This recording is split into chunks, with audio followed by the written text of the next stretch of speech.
लालपुर तो और हल्ला करने में आगे रहता है, क्या है कमजोर? लालपुर का लाठी कमजोर हो गया लगता है, शिक्षा का आलम जग रहा है ना। भारत माता की वंदे वंदे। महात्मा गांधी अमर रहे, महात्मा गांधी अमर रहे, नरेंद्र मोदी जिंदाबाद। आज लालपुर के लाल ने कर दिया कमाल।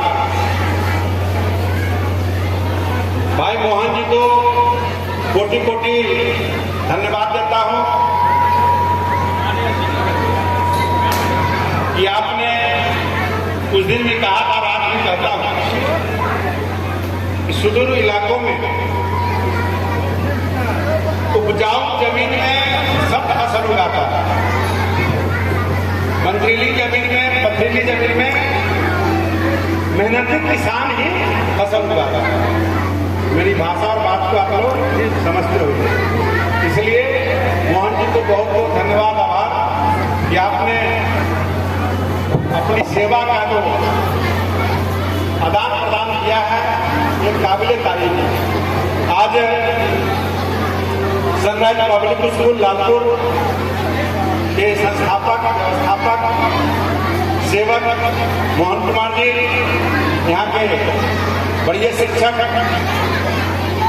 भाई अभय कुमार शाही जी, इस विद्यालय के सभी शिक्षकगण, कर्मचारीगण, बच्चे एवं बच्चियों, हमारे यहाँ उपस्थित हमारे अभिभावक श्री राम बाबू शाही जी, हमारे जिला परिषद सभापति छोटे भाई अनिश कुमार शाही जी, पूर्व मुखिया भाई राम रेखा साहनी जी, हमारे मित्र पूर्व साथी पूर्व प्रदेश अध्यक्ष भाई नवीन कुमार झा जी, जयमंगल बाबू, सकलदीप ठाकुर जी, ज्वाला राय जी, कृष्ण कुमार भारती जी, राम सेवक ठाकुर जी, गंगा साहनी जी, गौरी राय जी, पंचायत समिति जितेंद्र कुमार जी, हमारे छोटे भाई राजेंद्र प्रसाद यादव जी, भागनारायण राय जी, रामपुर जापाल के पूर्व मुखिया और जहाँ के पूर्व प्रमुख भाई केदार साहनी जी, इस विद्यालय के कैंपस में आए हुए सभी अभिभावक, माता बहनों और हमारे नन्हे नन्हे प्यारे बच्चे एवं बच्चियों, मैं अपनी ओर से आप सबों का हार्दिक स्वागत करता हूं, अभिनंदन करता हूं, चंदन और वंदन करता हूं। आज उस बगिया में आने का मौका मिला है जिसको 9 साल पहले पौधा रोपने का काम, सींचने का काम का मौका मिला था। आज उस लहलहाती वृंदावन में जहां पर नन्हे नन्हे प्यारे बच्चे आज कला के क्षेत्र में, शिक्षा के क्षेत्र में, मैंने आज प्रदर्शन को देख रहा था, सुन रहा था। वाकई में हमारे पंचायत समिति विजयराम जी भी हैं, कोई बुलवा लीजिए पीछे। निश्चित तौर पे सभी लोग शांत हो जाइए। हम चाहेंगे एक बार कि सभी गार्जियन, सभी अभिभावक, बच्चे बैठे रहे, अब बच्चे के लिए जोरदार ताली बजा दीजिए आप लोग। तालियां, तालियां। बच्चे लोग बैठे रहेंगे, बच्चे बैठे रहेंगे। आपका स्वागत आपके माता पिता करेंगे, आपके गार्जियन करेंगे, क्या कि हमेशा आपका स्वागत करवाते हैं। निश्चित तौर पे आप हमारे देश के भविष्य हैं, आप हमारे देश के भविष्य हैं, आप हमारे परिवार के भविष्य हैं। आने वाला जनरेशन, हमारा कुल और परिवार और खानदान, हमारा समाज आपसे चलेगा। आप हमारे नौनिहाल परिवार के सदस्य हैं, आपकी सेवा, आप क्या देख रेख हम सब गार्जियनों का बनता है। निश्चित तौर पे मैं कहना चाहता हूं कि राजनीतिक मंच नहीं, मैं शिक्षा के क्षेत्र में ही बात करना चाहूंगा कि जिस झोपड़ी में मैंने उद्घाटन किया था, आज यहाँ महल देख रहे हैं, यानी कहीं न कहीं मोहन जी का परिवार और विद्यालय के शिक्षक, अभय जी जैसे शिक्षक लग करके इसको सींचा है। और उसके साथ साथ अभिभावकों को भी देते हैं जिनकी माता, जिनके पिता अपने बच्चों को यहाँ नामांकन कराया, नामांकन करा के समय विद्यालय पहुंचाया।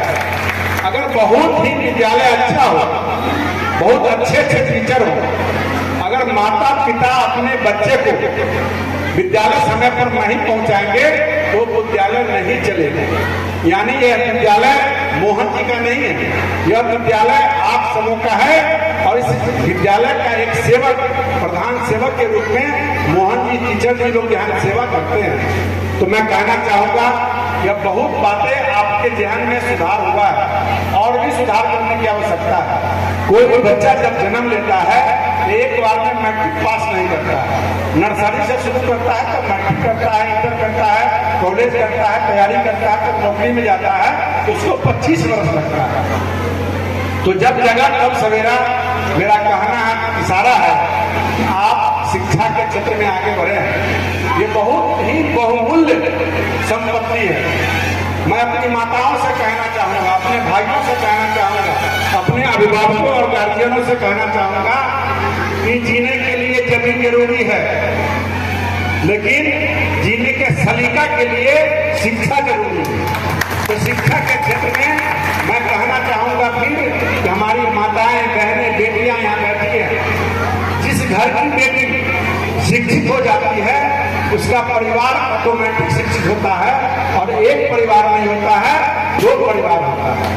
हमारी बेटी को जब मैं शिक्षित करके, लोग कहते थे, बुजुर्गों का ख्याल था, बुजुर्ग कहा करते थे, मुझे याद है कि बेटी के पढ़ा के की होते, बेटा के पढ़ाए तक खानदान चलते। लेकिन हमको आज कहना चाहते हैं कि बेटा और बेटी में कोई फर्क नहीं है।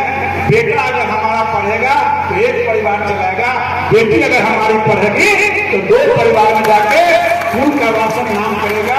और जब माताएं शिक्षित हो जाएंगी, बहनें जब शिक्षित हो जाएंगी, बेटियां जब शिक्षित हो जाएंगी तो वह परिवार का आने वाला पीढ़ी कभी भी अशिक्षित नहीं रह सकता है।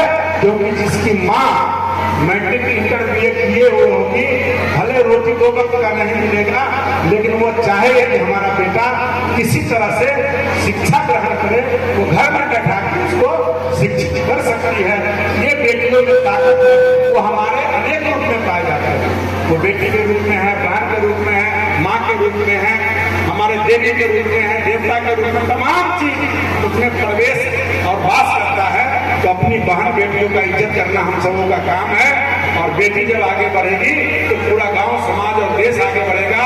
और देश के अंदर जितने भी देश हैं, मैं कहना चाहता हूं, जितने भी देश हैं, आज सबसे ज्यादा भारत नहीं, जितने भी देश हैं उसमें सबसे ज्यादा हमारी बेटियां हवाई जहाज चलाती है, और सब देश से ज्यादा महिलाएं यहाँ हवाई जहाज चलाती है। यानी हमारा देश अव्वल हुआ, आगे हुआ।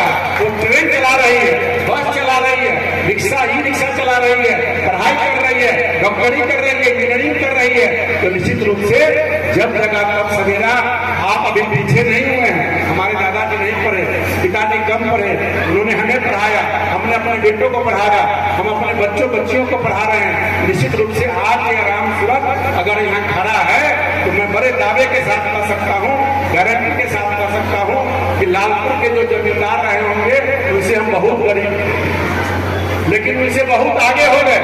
मैं किसी व्यक्ति का नाम नहीं कहता, मेरे पास 5 बीघा 2 बीघा की जमीन नहीं था, तो बहुत पुरानी बात नहीं है। लेकिन मेरे पिताजी और मेरे दादाजी या मैं किसी का जमीन हड़पा नहीं, किसी का जबरदस्ती जमीन जोता नहीं, किसी का भैंस चुराया नहीं। मैंने मेहनत किया, मेरा परिवार मेहनत किया और शिक्षा के क्षेत्र में आगे बढ़ाया। तो जब जब शिक्षित होते गए तो मुझे जितना शिक्षा मिला, अपने बच्चों को उससे अधिक शिक्षा दिया। और आज प्रयास है कि हमारा जो पोता पोती है उसे और भी शिक्षा आगे मिले। संपत्ति तो पीछे से आएगा, संपत्ति पीछे से आएगा। जब आप कदम में कदम बढ़ा के जब आगे चलेंगे, आपके पास लगन होना चाहिए, आपके पास मेहनत करने का जज्बा होना चाहिए, आपको ईमानदारी का जज्बा होना चाहिए। नमक रोटी खाएंगे लेकिन किसी के घर से सामान चुरा कर नहीं जाएंगे, किसी का खेत 1 कट्ठा अधिक नहीं जोतेंगे, किसी का आरी नहीं छाटेंगे, किसी का भैंस खोल के नहीं जाएंगे। ये बहुत बड़ी बात मैं कह रहा हूँ। लेकिन हमारा समाज, हमारा परिवार, समाज कहने का मतलब सिर्फ जादव नहीं होता है। समाज और कहने का मतलब इस गांव में, इस इलाके में, इस ब्लॉक में, इस राज्य में, इस जिला में, इस देश में जो हमारे 40 करोड़ जनता है वो हमारे परिवार का सदस्य है, उसको लेकर चलना है। अकेले अगर हम घर के अगर मुखिया हम अपने कुर्ता पजामा बंडी सूट पहनेंगे, हमारा बच्चा जब नंगा चलेगा तो वो विकास नहीं कहलाएगा। गार्जियन के बदन पे पुराना कपड़ा चल सकता है, लेकिन भाइयों के देह पर, भाभों के देह पर, भाई के देह पर, भाभी के शरीर पर भी वैसा ही वस्त्र होना चाहिए, तब वो परिवार का सक्सेस मुखिया कहलाता है। निश्चित तौर पे मैं कहना चाहूंगा कि आप 100 बीघा जमीन अर्जेंगे तो आपसे भाई बांट लेगा, आपकी पत्नी आपसे बांट लेगा, आपका पोता बांट लेगा, लेकिन ये बच्चे जब पढ़ेंगे इनका अपना प्रॉपर्टी क्या होगा? अपना प्रॉपर्टी माता बहन कहती है कि हमारा गहना हमारा प्रॉपर्टी है।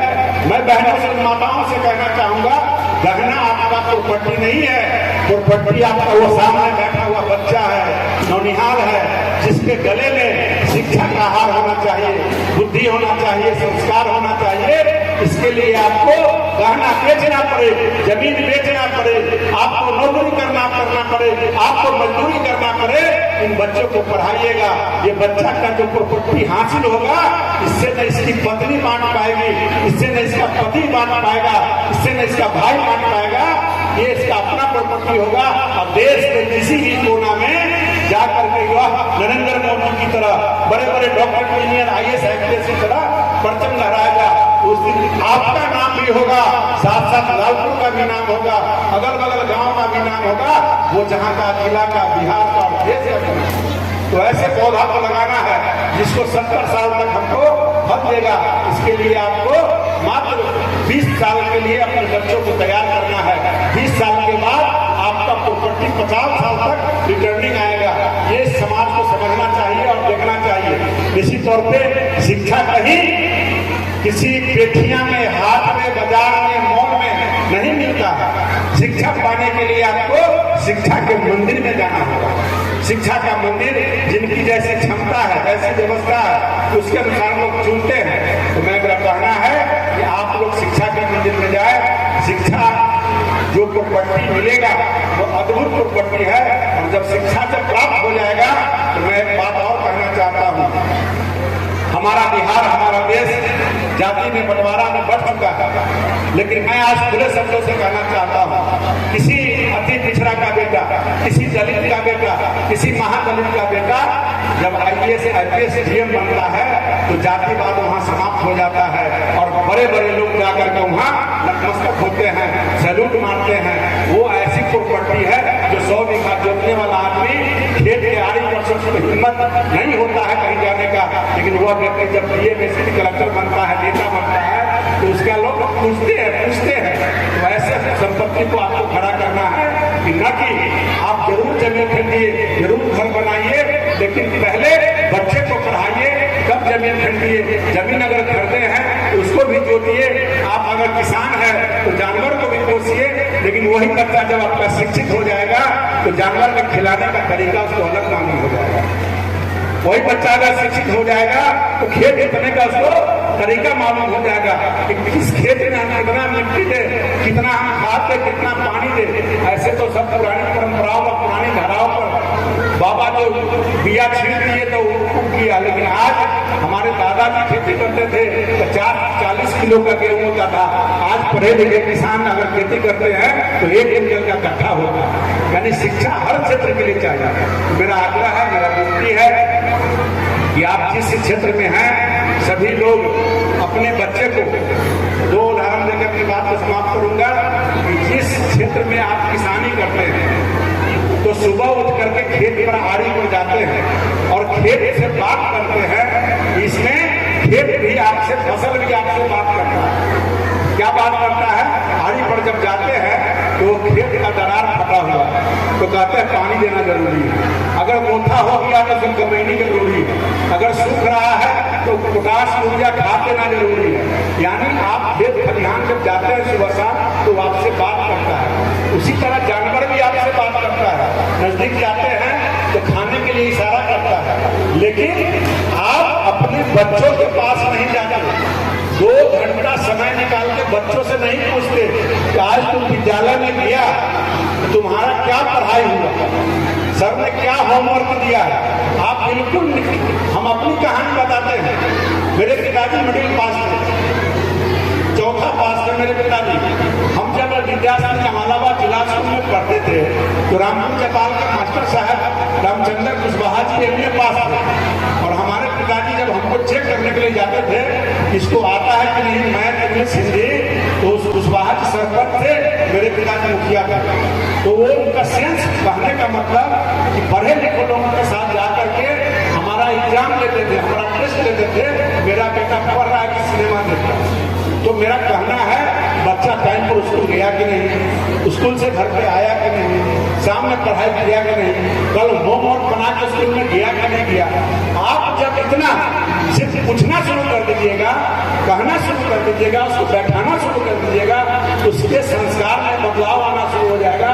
वही बच्चा स्कूल में अव्वल एक फर्स्ट डिवीजन से पास करना शुरू करेगा। जब फर्स्ट डिवीजन से पास करेगा, जब उसको पुरस्कार मिलेगा, जब प्रधानमंत्री जी आज पूरे देश से लोगों को बुलाए हैं, हर क्षेत्र से बुलाए हैं, तो कोई नहीं जानता है कि किसके माथे पर क्या लिखा है, कोई नहीं जानता है कि पीछे जो बैठा हुआ व्यक्ति है इधर आकर सबसे आगे बैठेगा।